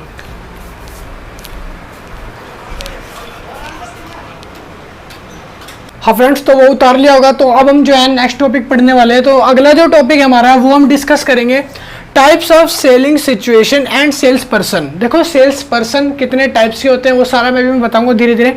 उससे पहले हम बात करेंगे सेलिंग सिचुएशन की। सेलिंग सिचुएशन क्या होती है और सेलिंग सिचुएशन कितने टाइप्स की होती है वो सारा हम डिस्कस करेंगे पहले। ठीक है, तो ये स्टार्ट करते हैं। सबसे पहले बात करते हैं सेलिंग सिचुएशन। देखो सेलिंग सिचुएशन एक ऐसी सिचुएशन है जब आप किसी भी प्रोडक्ट को किसी भी कंज्यूमर तक बेचना चाहते हो या फिर बेचना चाहते हो, तो उसके लिए आपको अलग अलग सिचुएशन दी जाती है। अगर मान लो आप घर में बैठे बैठे सेल करना चाहते हो तो वो ऑनलाइन सेलिंग हो गया।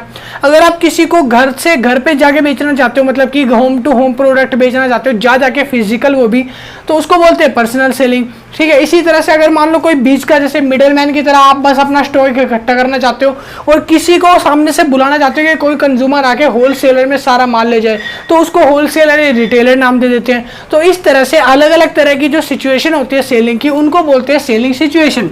उसके बारे में यहाँ पे हम ब्रीफली डिस्कस करेंगे। सबसे पहले देखो टाइप्स ऑफ सेलिंग सिचुएशन को मुश्किल से 4 से 3 कैटेगरी में बांटा जाता है। पहली कैटेगरी का नाम होता है जिसका नाम है manufacture sales person, manufacture salesman या सेल्स पर्सन। ठीक है, मैन्युफैक्चर सेल्स पर्सन कौन होता है तो इसके बारे में हम ध्यान से पढ़ते हैं। तो देखो सब बिल्कुल आसान है।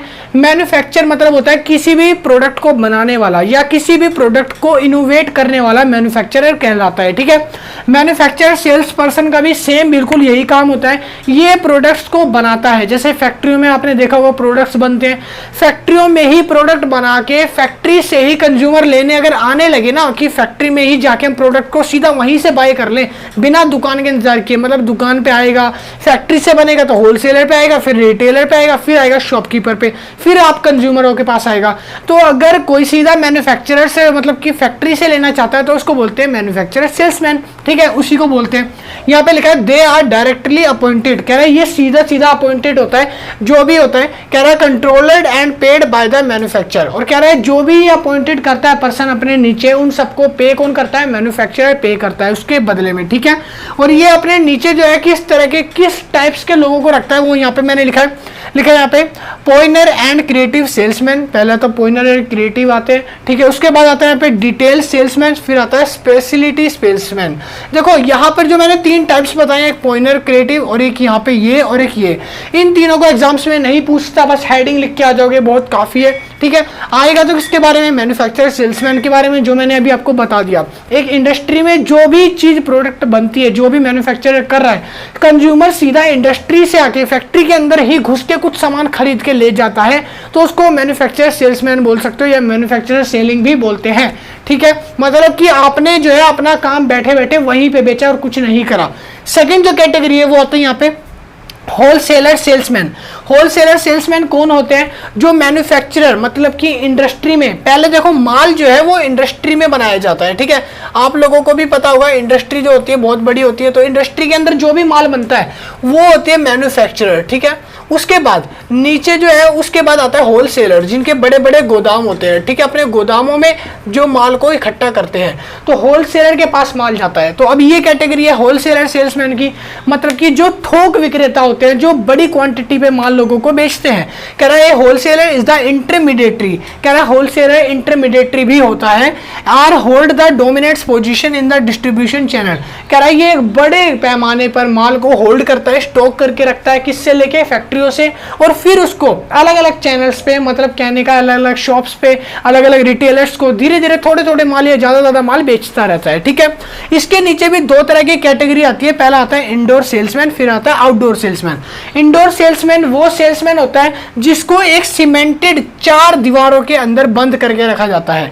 बंद करने से मतलब ये नहीं है कि पकड़ के उसको बैठा दिया, नहीं भाई ऐसा नहीं है। बंद करने से मतलब है एक सीमेंटेड 4 दीवारों की बाउंड्री होती है, उससे ज्यादा ये आगे नहीं जा सकता, क्योंकि ये इंडोरमेंट सेल्समैन होता है, समझ आ गया। और ये इसी के अंदर बैठे बैठे अपना सामान बेचता है, कंज्यूमर खुद इनके पास आते हैं, समझ आ गया। उसके बाद लिखा है आउटडोर सेल्समैन, मतलब कि एक ऐसा व्यक्ति जो दूसरी जगह ट्रैवल करके जाए और जगह जगह जाके अपने सामानों को दिखाए, प्रोडक्ट्स को दिखाए, लोगों या कस्टमर्स को कन्विंस करके उनको बेचता है, ठीक है। अपने स्टॉक्स को वहां तक पहुंचाता है और लोगों को बेचता है। इसका मन बिल्कुल भी 4 दीवारी में नहीं करता है, ऐसा मान सकते हो जैसे मेरा मन तो बड़ा चंचल है, ठीक है। तो ये दूसरों के पास जा जाके वहां पे सेल्समैन करता है, समझ आ गया। तो ये थे हमारे होलसेलर। तो होलसेलर का ये 2 टाइप्स आते हैं, इनके भी नाम ज्यादा से ज्यादा आप लिख दोगे सफिशिएंट रहेगा, नहीं लिखोगे कोई बात नहीं। यहाँ पे उसके बाद लिखा है नीचे रिलेशनशिप मार्केट।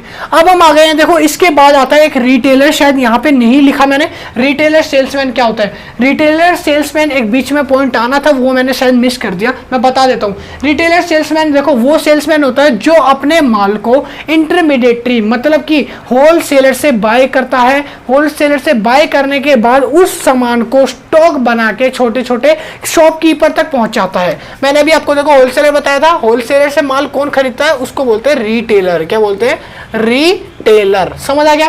कौन सा टेलर? कपड़े सिलने वाला नहीं जी, पिंकी पंकी का कपड़े नहीं सिलता। इसका मतलब होता है रिटेलर, माल को बेचे हुए माल को दोबारा बेचता है, ठीक है। रिटेलर का काम क्या होता है? ये काम से होता है इसका शॉपकीपर को बेचना। शॉपकीपर के पास देखा होगा आपने, लोग आते रहते हैं, वो रिटेलर होते हैं, वो अपने सामान की पर्ची दिखाते हैं, लाला जी कितना सामान लेके आए, कितनी पेटी मंगवानी है, उतरवानी है। तो ये सारा काम रिटेलर का होता है, ठीक है। और रिटेलर जो है वो अपने नीचे भी कुछ सबऑर्डिनेट रखता है, इंटरमीडिएटरी जिसको बोल सकते हो, और वो भी सेम इंडोर आउटडोर होते हैं, समझ आ गया। इसके नीचे बस रिटेलर का पॉइंट था जो रह गया था, मैंने आपको बता दिया। अब उसके बाद अब हम बात करने वाले हैं relationship marketing and the role of personal selling in relationship market. Relationship market होती क्या है, उसके रोल्स क्या होते हैं पर्सनल सेलिंग मार्केट के अंदर। तो देखो सिंपल सी बात है, रिलेशनशिप मार्केट की बात है तो यहां पर रिलेशन बनाएंगे, संबंध बनाएंगे, आप लोगों से संबंध बनाएंगे, ठीक है। नहीं ऐसा नहीं है, संबंध बनाएंगे, हमारे संबंध अच्छे हैं पहले से, इतने ज्यादा नहीं बनाएंगे कह रहे। तो यहां पर हम पढ़ेंगे क्या बोलते हैं रिलेशनशिप मार्केट। क्या बोलते हैं? Relationship market.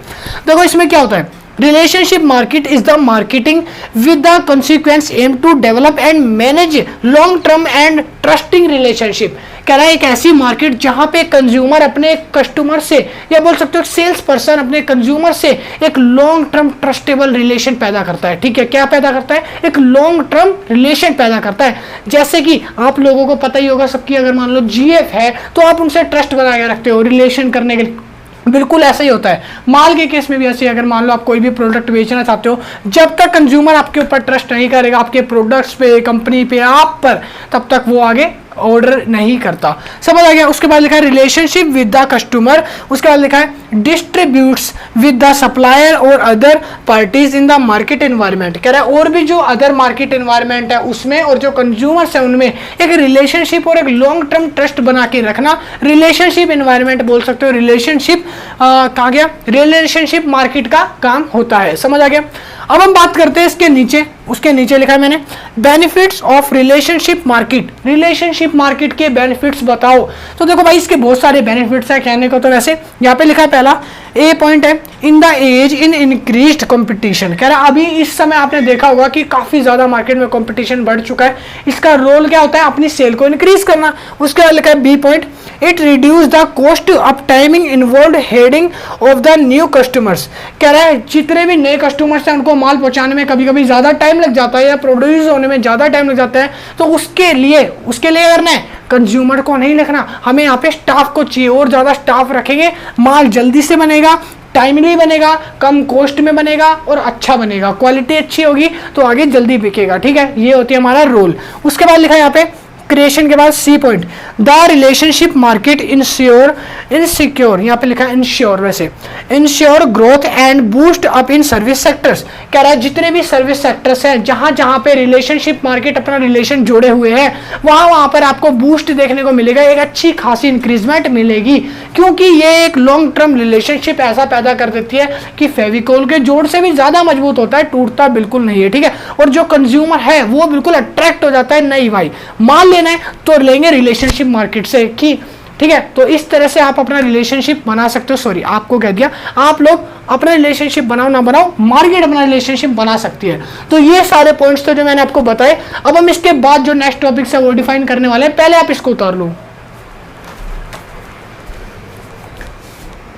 हाँ फ्रेंड्स, तो अभी हम करने वाले हैं यहाँ पे रोल ऑफ रिलेशनशिप, यहाँ पे लिखा है role of personal selling in relationship market.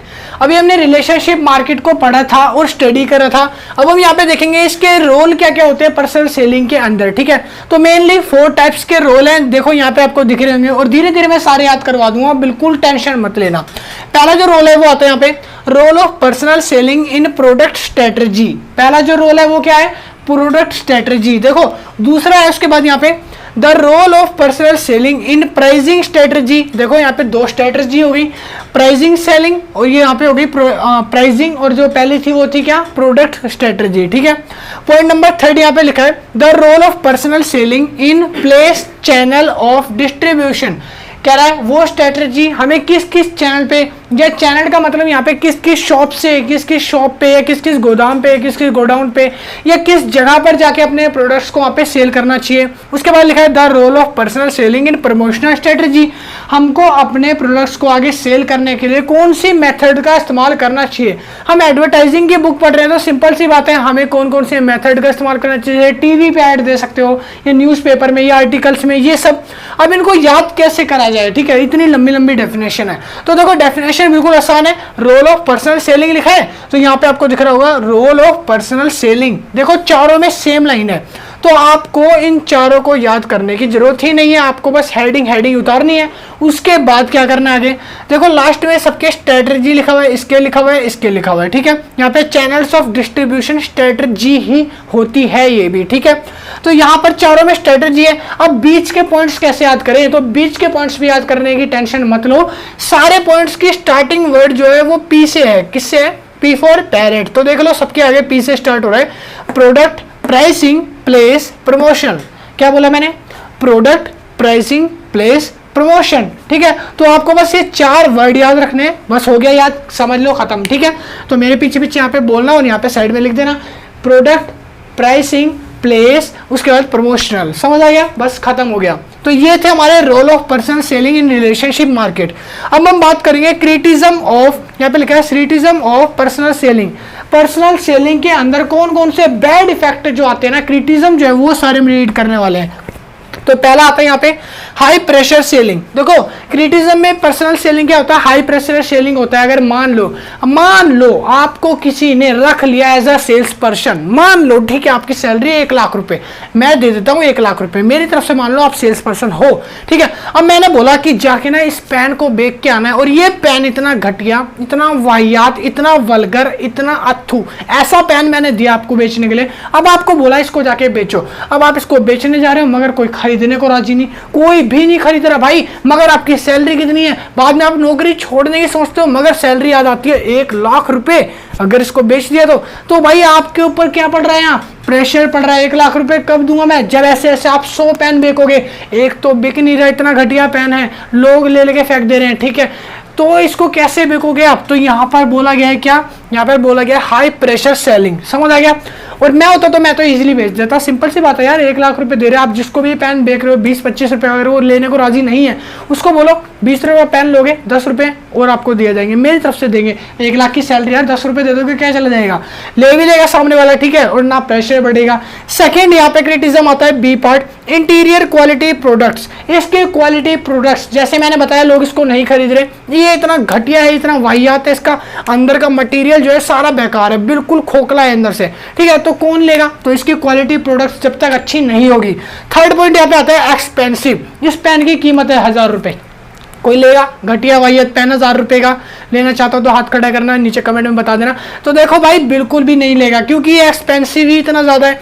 Third चीज आती है डिफॉल्ट्स इन मेथड, कह रहा है मेथड जो इसको बनाने का तरीका है या फिर जो बेचने का तरीका, उसमें ही इतनी गलती, डिफॉल्ट्स है। पहली बात तो कौन सा सेल्स पर्सन 1000 रुपए का पेन लेके घूमेगा, लोग तुमको पागल समझेंगे, ठीक है, कभी मत जाना बेचने। उसके बाद लिखा है यहाँ पे lack of interest by sales person, कह रहा है lack of interest by the sales person, sales person का ही मन नहीं, ऐसा साड़ा सा मुंह लेके 1000 का पेन दे दिया इसको बेचने के लिए, तो सपोज करो वो कैसे बेचने जाएगा। गेट को अगर नॉक नॉक करेगा, नॉक नॉक करके बोलेगा सर आप मेरे से पेन खरीदना चाहते हो, हमारी कंपनी ने एक वाहियात घटिया पेन लॉन्च किया है, 1000 रुपए का प्राइस है बस सर, तो सर वैसे ही गेट बंद कर लेंगे, नहीं भाई नहीं रहने दे, हाथ जोड़ लिया हमने, गेट बंद कर दो, डोर लॉक कर दो, ठीक है। तो इसमें यहाँ पे सेल्स पर्सन का ही इंटरेस्ट नहीं होता बेचने के लिए, समझ आ गया। उसके बाद लिखा है नीचे selling philosophy of the good sales person. अभी मैं आपको यहाँ पे सेल्स पर्सन की क्वालिटी नहीं बता रहा हूँ, अभी क्या बता रहा हूँ, फिलोसफी, कैसे बेचा जाए गुड सेल्स पर्सन की तरह, कैसे किसी को मोटिवेट या कन्विंस करा जाए, वो बता रहा हूँ, फिलोसफी, समझ आ गया, फिलोसफी बता रहा हूँ। इसके बाद जो नेक्स्ट टॉपिक आएगा ना वो आएगा आपका क्या, good quality of sales person, समझ आ गया। बस इसके बाद वेट कर लो थोड़ा और। पहला लिखा यहाँ पे selling is the art of the precision, कह रहा है जो सेलिंग है ना एक तरह का आर्ट है, एक तरह की कला है बेचना भी, ठीक है, किसी को फद्दू बनाना। कह रहा है the effect of the sales successful precision fetch profit from the selling, कह रहा है सेलिंग से बेच के किस तरह से प्रॉफिट निकाला जाए, प्रॉफिट बनाया जाए, ये पूरा प्रिसेशन जो है ना क्या होता है, एक गुड सेल्स पर्सन की क्या होती है, फिलोसफी। तो हम इसके पॉइंट्स पढ़ेंगे। पहला लिखा है selling is assisting activity, selling एक ऐसी एक्टिविटी है जहां पर दो बंदे बातें करते, रिलेशन बनाते हैं और कुछ खरीदते हैं, ठीक है, तो ये एक असिस्टिंग एक्टिविटी है। उसके बाद सेकंड आता है selling is the problem solving concept, selling जो है ना एक प्रॉब्लम सॉल्विंग कॉन्सेप्ट भी बन जाता है। कैसे, अगर मान लो आप कोई मेरे को पेन देने आते हो तो मैं अपनी प्रॉब्लम बताऊंगा, नहीं यार आज मेरी ना तनख्वाह नहीं आई है तो मैं इसको खरीद नहीं पाऊंगा, फिर आप कोई जुगाड़ लगाओगे, नहीं नहीं भैया आपको इतना कुछ नहीं करना, आपको मैं सस्ते दाम पे दे दूंगा, तो मेरी प्रॉब्लम समझ रहे हो आप, यहाँ पे क्या कर रहे हो, प्रॉब्लम सॉल्व कर रहे हो उसको, ठीक है। उसके बाद थर्ड पॉइंट यहाँ पे लिखा है a customer is a person to the served not as a prospect to be sold, कह रहा है एक कंज्यूमर को कुछ भी हम बेचते हैं तो हमको कंज्यूमर या कस्टमर को बेचना पड़ता है ना, तो उनको ऐसा ट्रीट करो जैसे आपको कुछ बेचने आए हो, आप ऐसा ट्रीट मत करो उसको कि मान लो वो खरीदना नहीं चाहे, ठीक है, तो इतनी गंदी तरीके से अगर किसी को ट्रीट करोगे तो वो खरीदेगा नहीं, तो उसको अच्छे ढंग से, उसको ऐसी एबिलिटी से ट्रीट करो कि वो इंटरेस्ट जगाओ उसके अंदर, ठीक है, वो खरीदने को तैयार हो जाए। आगे लिखा उसके बाद treat peoples as you will like to be treated, कह रहा है लोगों को ऐसा ट्रीट करो जैसा आप चाहते हो कि आपको कोई ट्रीट करे। मान लो आपको कोई लात मार के ट्रीट करता है, आपको अच्छा नहीं लगता, दूसरे को आप ऐसे ट्रीट कर रहे हो लात मारने वाली बातों से, ठीक है, तो उसको कैसे अच्छा लगेगा, वो आपकी चीजें नहीं खरीदेगा। तो ये फिलोसफी है, बस इसको अप्लाई करना चाहिए गुड सेल्स पर्सन को। कह रहा है बी इथिकल, इथिकल मतलब होता है उसके दुख दर्द में अपने दुख दर्द को मिलाना, बांटना साथ में, ठीक है।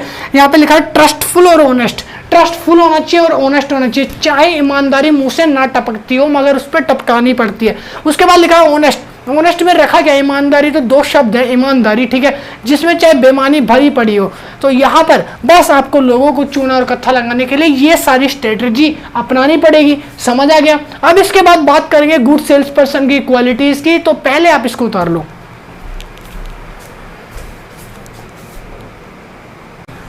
हाँ फ्रेंड्स, तो अभी तक जो मैंने बताया था आपने उतार लिया होगा। तो उसके बाद जो नेक्स्ट कॉन्सेप्ट है हमारा, जैसा कि मैंने अभी आपको बताया कि हम क्या पढ़ेंगे यहाँ पे, characteristics of a good sales person. तो देखो अब जो ये क्वेश्चन है ना पेपर में कम से कम 6 से 9 मार्क्स का आ जाता है बहुत बार।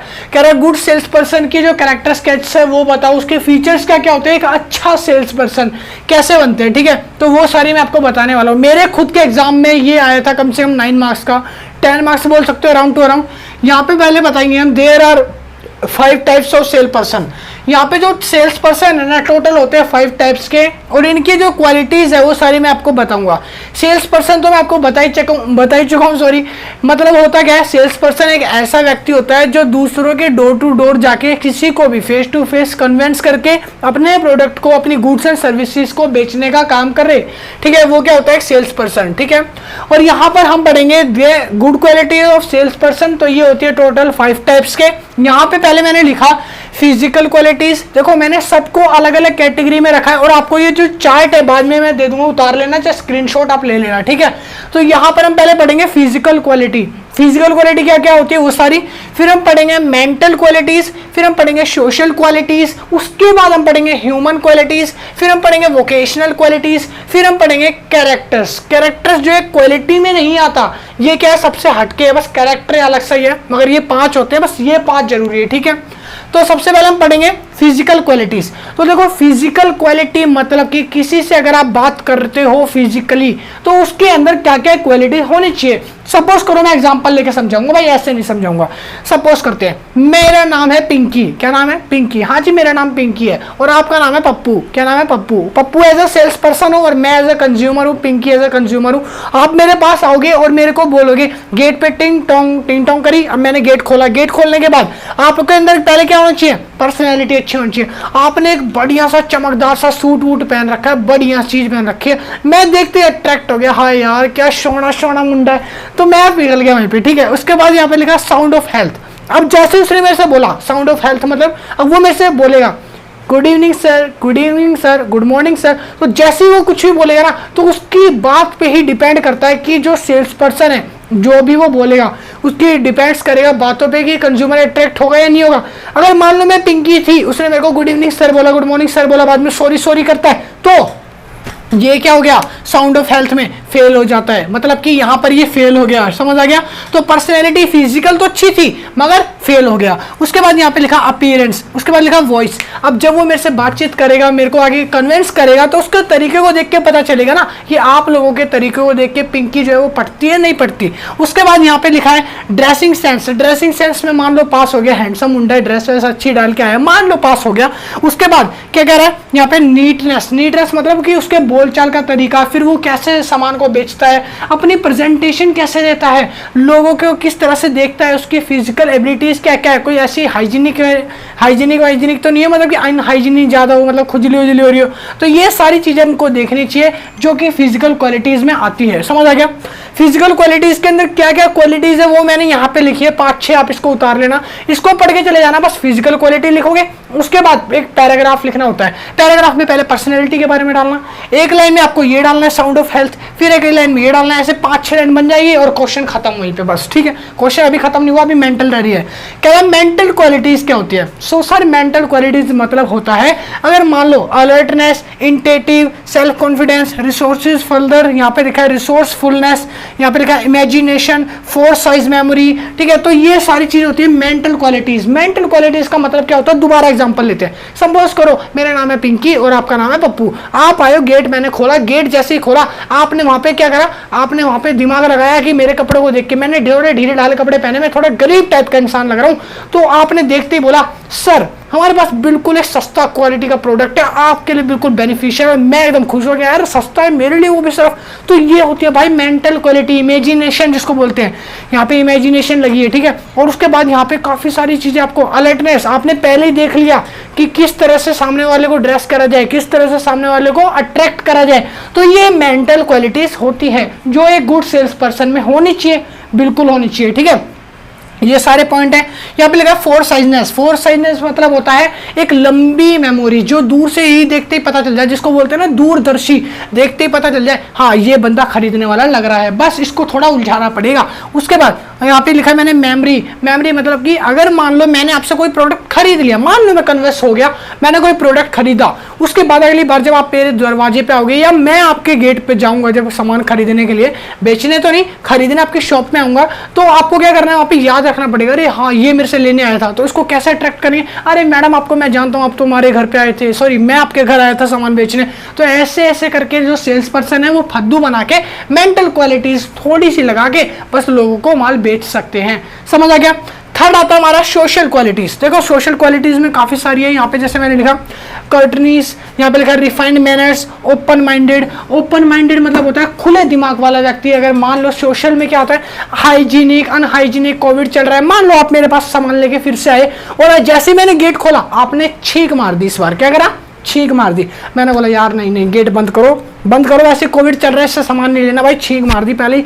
जिसे बोलते हैं ना एक बदनसीब होता है, बैड लक होता है, अशुभ होता है, तो उस तरह का इंसान है। ठीक है, तो यहाँ पे सोशल क्वालिटीज ये सब चीजें अगर होगी तो मैं सामान खरीदने के लिए राजी नहीं होऊंगा।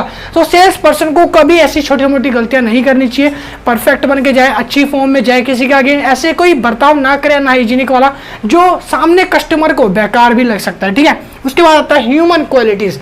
अब ह्यूमन क्वालिटीज कौन कौन सी होती है, देखो ह्यूमन क्वालिटीज में बहुत सारी क्वालिटीज आती है। अगर मैं यहाँ पे देखूँ तो यहाँ पे लिखा है मैच्योरिटी हो गया, टैक्टफुलनेस हो गया, स्ट्रेट फॉरवर्ड हो गया, लॉयल्टी हो गया। अगर मान लो मैं किसी शॉपकीपर की दुकान में जाता हूँ, मतलब कुछ खरीदने, मान लो मैं एक ड्रेसिंग के शोरूम में गया, वहाँ पे कुछ ड्रेस परचेज करनी थी। ठीक है, यहाँ पे हम बात कर रहे हैं ह्यूमन क्वालिटीज की। अब मैं वहाँ पे गया तो सामने शॉपकीपर ने मेरे ऊपर यूं तिरछी नजर डाली और वो समझ गया कि इसको क्या लेना है। अब उसने मेरे को कपड़े दिखाए, अब मैंने उसका पीछे जरा सा पलट के देखा, रेड टैग होता है ना, रेड टैग, मैंने बस पलट के देखा और भाई मैं हो लिया वहां से 9-2-11 होने ही वाला था। मगर यहाँ पे दिमागदार का देखो, दुकानदार का दिमाग देखो, उस बंदे ने पहचान लिया, रेट पलट दिया मैंने, वो समझ गया यार रेट देख के मुकरने वाला है। उसने क्या बोला, अरे बहन जी सुनो सुनो, क्योंकि मेरा नाम क्या है, पिंकी है, तो बोला बहन जी सुनो, अरे रुको ना थोड़ा हौले हौले चलो। देखो उन्होंने बोला रेट की टेंशन मत लो, हम लगा लेंगे रेट बिल्कुल आसानी से, आपका जितना बजट होगा ना आप उतना दे देना, बस पसंद करो आप, आपकी दुकान है, अपना समझो सब चीज भगवान का दिया सब कुछ है हमारे पास, बस आपके लिए हम है। तो यहाँ पर ह्यूमन क्वालिटीज है, मैच्योरिटी दिखाई उस बंदे ने, और टैक्टफुलनेस, लोगों को किस तरह से पगल बनाया जाए, किस तरह से उल्लू बनाया जाए, वो चीज बोलते हैं टैक्टफुलनेस। कोई अगर जा रहा है तो उसको रोक के कैसे मोटिवेट करा, कन्विंस कर लिया। ठीक है, उसके बाद यहाँ पे लॉयल्टी। हालांकि यहाँ पे लॉयल्टी की थोड़ी कमी हो जाती है, क्यों, क्योंकि देखो बेशक उस दुकानदार को डिस्काउंट सिर्फ 5 रुपए का देना हो, मगर उस समय उसने क्या दिया, एक तसल्ली दे दी कस्टमर को कि हम लगा लेंगे रेट, आप खरीदो। अब इसी तसल्ली पे कंज्यूमर लगता है खरीदना चाहेगा। अगर वो उसी जगह बोलता फिक्स दाम है मैडम, आपने देखा नहीं है प्राइस फिक्स दाम है, बिल्कुल 1 भी रुपया कम ज्यादा नहीं होगा यहाँ पे, तो जो कंज्यूमर है ना वो तो दबे पांव वहीं से चल पड़ेगा। क्यों, क्योंकि कंज्यूमर को चाहिए यार थोड़ा उसको समझे, उसके बजट, उसके पॉकेट को तो देखो, उसमें पैसे हैं या नहीं है। ठीक है, उसके बाद ये सारी होती है ह्यूमन क्वालिटीज। अब बात करते हैं वोकेशनल क्वालिटीज। वोकेशनल क्वालिटीज वो क्वालिटीज होती है जिसमें एक इंसान का माइंड चेक किया जाता है कि किस तरह से टेक्नोलॉजी से खेलता है इंसान। पहला आता है एप्टीट्यूड, मतलब कि इंसान का दिमाग जो है ना कितना दौड़ता है, कितना लोगों को कन्वेंस करता है। सेकेंड चीज आती है इंथेनिज्म, थर्ड आती है डिसिप्लिन, फोर्थ आता है ट्रेनिंग। ट्रेनिंग जो एक बेस्ट पार्ट होता है कि इंसान को या कस्टमर को या सेल्स पर्सन को कंपनी वालों ने कितनी अच्छी ट्रेनिंग दी है लोगों को उल्लू बनाने की। ठीक है, फिर से एग्जांपल लेते हैं, सपोज करो मेरा नाम है पिंकी, आपका नाम है पप्पू, आप मेरे पास फिर से आए। ठीक है, और मेरे को बोला बहन जी सामान खरीदोगे, हमारे पास बहुत ही सस्ते दाम वाला सामान है, बिल्कुल मजेदार सामान है। ठीक है, अब मैंने आपसे पूछ लिया क्वेश्चन, आप कौन सी कंपनी से आए हो, आपका माल कहाँ कहाँ बिकता है। अब आप वहां पे हो गए हक्के बक्के, आपको पता नहीं है कुछ भी, वोकेशनल क्वालिटी है ही नहीं कुछ भी। मगर वहां पे क्या होगा, मेरा लेने का जो सेटिस्फैक्शन था ना वो 0 हो जाएगा। क्यों, इन केस अगर आप कुछ जानते ही नहीं कंपनी के बारे में, आप कौन हो, क्या हो, कंपनी कौन सी है, किस जगह का काम करती है, आप चोर बाजार का माल लाके बेच रहे हो, तो यहां पर कंज्यूमर सेटिस्फाई नहीं होता। होता कब, जब आप मेरे क्वेश्चन का जवाब देते, आप वहां पे एटीट्यूड दिखाते, एटीट्यूड नहीं एप्टीट्यूड, अपनी दिमागदारी दिखाते, यहाँ पे डिसिप्लिन दिखाते, आप वहां पे ट्रेनिंग दिखाते अपनी कि आपने क्या सीखा है वहां पे, मगर आपने कुछ नहीं दिखाया, तो यहां पर कंज्यूमर नहीं खरीदता। तो ये गुड सेल्स पर्सन की क्वालिटीज है, उनसे अंदर एक vocational, human, social, mental, physical, ये 5 क्वालिटीज होनी चाहिए। अब बात करते हैं कैरेक्टर्स की। तो देखो कैरेक्टर्स कौन से होते हैं, कैरेक्टर्स मैंने यहाँ पे लिखे हैं। कैरेक्टर में होता है होनेस्टी, मतलब कि ईमानदार होना चाहिए। उसके बाद लिखा है रिलेवेंटली, मतलब कि बोल सकते हो एक तरह से मिलजुलने वाला। थर्ड आता है स्टेबिलिटी, फिर आता है एम्बिशंस। ये 4 तरह के कैरेक्टर स्केच है, बस आपको ये डाल देनी है, ठीक है उसमें। अब आप इसको लिखोगे कैसे, जो 9 मार्क्स आपको मिलेंगे। सिंपल सी बात है भैया, 5 क्वालिटीज है, आप 5 लिखोगे। मेरी तरह मत लिखना है, ऐसे मत लिखना बिल्कुल भी। लिखोगे ऐसे, पहले लिखोगे फिजिकल, इसके नीचे मेंटल, उसके नीचे सोशल, और फिर पैराग्राफ लिखोगे। पैराग्राफ में क्या लिखोगे, इसके नीचे जो पॉइंट है ना ये वाले, इन पॉइंट से ही पैराग्राफ बनेगा। इन पॉइंट को उठा उठा के बीच में से पैराग्राफ बनेगा। तो बस ये हिंट के लिए पॉइंट दिए, आपको याद हो जाए। तो अभी आप इसका स्क्रीनशॉट ले लो, चाहे इसको उतार लो। उतार लिया? हाँ, तो उसके बाद हम नीचे डिस्कस करने वाले हैं। यहाँ पे लिखा, so a salesman should be complete package of goods. यहाँ पे लिखा है goods thought, good habits and ultimate a man of characters. कह रहा है ये जो सेल्समैन होता है ना, उसके अंदर एक तरह से बोल सकते हो ऑलराउंडर वाली फीलिंग होती है। कह रहा है एक कंप्लीट पैकेज होता है, पूरा पैकेज से भरा पड़ा होता है। गुड थॉट होते हैं, गुड एबिलिटी होती है, और लोगों को कन्विंस करना आना चाहिए। अल्टीमेट पावर्स होती है उसके पास, मतलब कि लोगों को कैसे कन्विंस करना, हर तरह की नॉलेज है उसके पास। तो वो क्या होता है, एक सेल्स पर्सन कहलाता है। समझ आ गया? यहाँ पे मैंने लिखा knowledge of self. Knowledge of self का मतलब अपने बारे में पहले तो सेल्स पर्सन को पता होना चाहिए, वो क्यों काम कर रहा है, क्या है, क्या नाम है, अपने बारे में ही हिचकिचाएगा नहीं। देखो अपने बारे में तो वैसे सबको पता होता है, या कहने का मतलब क्या है, दूसरों को कैसे बताएगा वो चीज। सेकंड आती है यहाँ पे नॉलेज ऑफ द प्रोडक्ट्स। जो प्रोडक्ट वो बेच रहा है, जिसके लिए वो बेच रहा है, उसके बारे में नॉलेज होनी चाहिए। चाहे वो कंपनी हो, नीचे मैंने लिखा है देखो नॉलेज ऑफ कंपनी, चाहे वो कंपनी हो चाहे वो प्रोडक्ट हो, उसके बारे में छोटी छोटी डिटेल्स भी पता होनी चाहिए। क्योंकि कंज्यूमर का कभी भरोसा नहीं होता, या कस्टमर का, कि कब कौन सी जगह क्या पूछ लिया जाता है। ठीक है, मान लो मेरे पास आप कुछ लेने आए, कुछ बेचने आए, मान लो आपको प्रोडक्ट जो है कोलगेट का है, कोलगेट बेचते हो आप, मैंने कोलगेट के अलावा हटके पूछ लिया आपके कितने बच्चे हैं, आपने मना कर दिया। ये जरूरी चीज है, मैं क्यों बताऊं, और मैं मना कर रहा हूं, मैं नहीं खरीद रहा भाई इधर से। जब तुम जवाब भी नहीं दे रहे, जरूरी नहीं है, आप लोग कोई से भी क्वेश्चन पूछ सकते हो यार, कस्टमर है हम लोग। तो उसके बाद यहाँ पे लिखा है knowledge of the customer. Customer की नॉलेज होनी चाहिए, आपको परख होनी चाहिए कि कौन से कस्टमर से कैसे बात करनी है। कौन से कस्टमर के 1-2 बोलचाल से ही पता चल जाता है इंसान का बिहेवियर कैसा है। ठीक है, उसके बाद यहाँ पे लिखा है knowledge of the selling techniques. जो सेलिंग टेक्निक्स होती है उनका इस्तेमाल करना चाहिए। सेलिंग टेक्निक्स ये सारी ही होती हैं जिसको हम बोलते हैं गुड सेल्स पर्सन की सारी टेक्निक्स होती है। उसके बाद अब हम यहाँ पे देखते हैं नॉलेज ऑफ द कंपिटिटर्स। आपको अपने कंपिटिटर्स की नॉलेज होनी चाहिए। कौन सा कंपिटिटर ज्यादा जो है आपके माल बेचता है, ज्यादा टारगेट अचीव करता है, आप सब जानते हो। जब सब जान जाओगे तो आप बन जाओगे गुड सेल्स पर्सन। समझ आ गया? तो इसके बाद जो है करियर अपॉर्चुनिटीज वो बताता हूं, उसके बाद चैप्टर क्लोज करेंगे। पहले आप इसको उतार लो फ्रेंड्स। तो अब हम डिस्कस करने वाले हैं अपना लास्ट टॉपिक जो हमारा रह चुका है। लास्ट टॉपिक हमारा इस चैप्टर का है करियर अपॉर्चुनिटीज इन सेलिंग। देखो सेलिंग के जो करियर है ना, इसमें काफ़ी सारी अपॉर्चुनिटीज़ होती है, काफ़ी सारे वर्क प्रोफेशंस होते हैं, अच्छी सैलरीड जॉब्स होती है। तो अगर आप इसको एज अ करियर अपॉर्चुनिटीज मान के चलते हो तो आपको क्या क्या बेनिफिट्स मिलने वाले हैं वो हम सारे इसके अंदर पढ़ने वाले हैं। ठीक है, और इसके बाद आपका चैप्टर ये वाला जो है वो खत्म हो जाएगा पर्सनल सेलिंग का। ठीक है, तो यहाँ पे हम बात करेंगे सबसे पहले करियर अपॉर्चुनिटीज की बात कर रहे हैं। The importance of personal selling in modern times has been enriched and accountant. तो आइए इसकी डेफिनेशन से स्टार्ट करते हैं। सबसे पहले मैंने लिखा the importance of personal selling in modern times, मतलब कि जो पर्सनल सेलिंग जो पहले मॉडर्न टाइम में अभी करी जा रही है ना हाल ही में, has been enriched and accountant of its ability in promoting sales and preparing the ground for future. कह रहा है जितने भी लोग सेल्समैनशिप में अभी फिलहाल लगे पड़े हैं, ये सब क्या कर रहे हैं, अभी जो है ना अपना टाइम इन्वेस्ट कर रहे हैं, और धीरे धीरे एक टाइम पे ऐसा आएगा जब उनको फ्यूचर में इसके प्रमोशन से, इनके सेलिंग से बेनिफिट भी होने लगेगा। ठीक है, तो यहाँ पे लिखा है ये जो है ग्राउंड्स फॉर फ्यूचर है। उसके बाद लिखा है it is exciting challenging initiative. कह रहा है और जो सेलिंग प्रोसेस है ना ये काफ़ी ज़्यादा चैलेंजिंग होती है, इंटेटिव होती है, और बोल सकते हो एक्साइटिंग प्रोसेस होती है।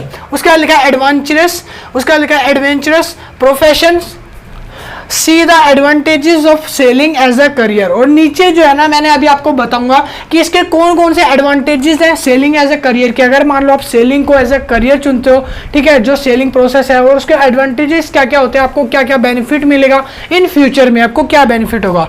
तो सबसे पहले हम बात करते हैं point number 1, selling gives solution for the problem. जो सेलिंग है वो आपको सॉल्यूशन प्रोवाइड करती है हर टाइप्स की प्रॉब्लम का।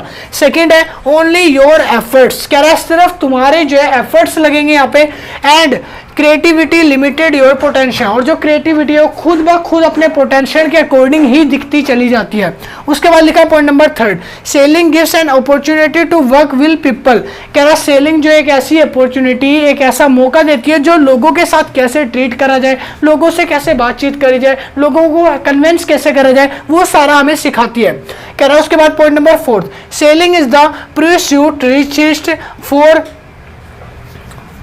तो पॉइंट नंबर 4 में यहाँ पे लिखा selling is the pursuit richest for the empowerment. Selling जो है एक तरह का बढ़िया प्रोसेस है जिसमें हमको क्या मिलती है, एम्पावरमेंट भी मिलती है, ठीक है, एम्पावरमेंट होती है। उसके बाद यहाँ पे लिखा point number 5, selling is a psychological science. Point number 6 में लिखा है selling purpose you for your other career.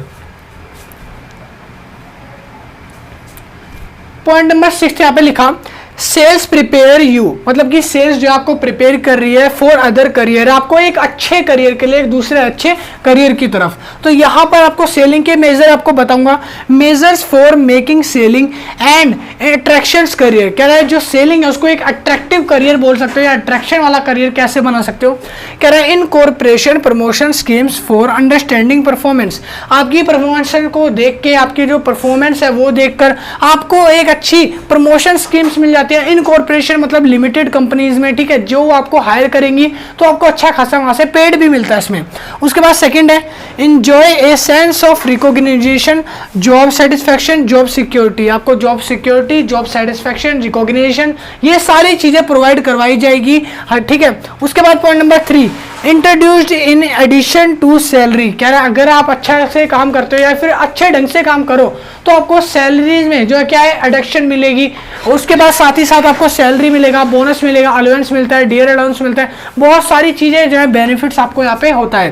Point number 4, उसके बाद नीचे लिखा है मैंने इंट्रोड्यूस्ड हाइक इन कॉम्पेंसेशन। आपका जो कॉम्पेंसेशन है उसमें आप अपनी हाइक ले सकते हो। हाइक मतलब होता है कि अगर आप अच्छा काम करते हो आपको उसके बदले टिप्स मिलेगी, आपको एक इंक्रीजमेंट मिलेगी, एक अच्छी सैलरी और एक अच्छी जॉब अवसर मिल सकता है, ठीक है। तो ये था पूरा का पूरा सेलिंग एज अ करियर, अगर आप बोलो तो आप इसको लेना चाहो तो ये सारे इसके पॉइंट्स थे। बाकी जो पॉइंट्स है वो सारे आपके बुक्स में मिल जाएंगे, आप जाके उसको भी रीड आउट कर सकते हो। और यहाँ पर ही आपका पूरा चैप्टर खत्म होता है। इतनी लंबी वीडियो थी, उसको देखने के लिए अभी तक थैंक यू। और अभी जो आपका चैप्टर है पूरा फिनिश हो गया। मैं मिलूंगा आपको नेक्स्ट वीडियो में। और एक चीज और, अगर किसी को नोट्स परचेस करना है, नोट्स रेडी है, हैंड रिटन नोट्स है, अगर आपको लेने हैं तो आप कॉन्टैक्ट कर सकते हो। व्हाट्सएप नंबर नीचे डिस्क्रिप्शन में गिवन है और यहाँ भी आपको दे रखा है। और इसकी सारी यूनिट 1 2 3 4 5 6 जितनी भी यूनिट है, सारी यूनिट की वीडियो की प्लेलिस्ट मैंने अपने डिस्क्रिप्शन में दे रखी, जाके देख लेना। सारे चैप्टर वाइज वीडियो, हर एक टॉपिक मैंने आपकी बुक का कवर करवा रखा है, चाहे बीकॉम के हो, चाहे ऑनर्स लेवल के हो, चाहे आप बीकॉम प्रोग्राम से हो या फिर जीई पढ़ रहे हो, कोई भी अगर आप बीकॉम कॉमर्स लाइन से हो तो आपके लिए बहुत ज़्यादा बेनिफिशियल होने वाली है एडवर्टाइजिंग की सीरीज। तो आई होप आपको सारा समझ आ गया होगा।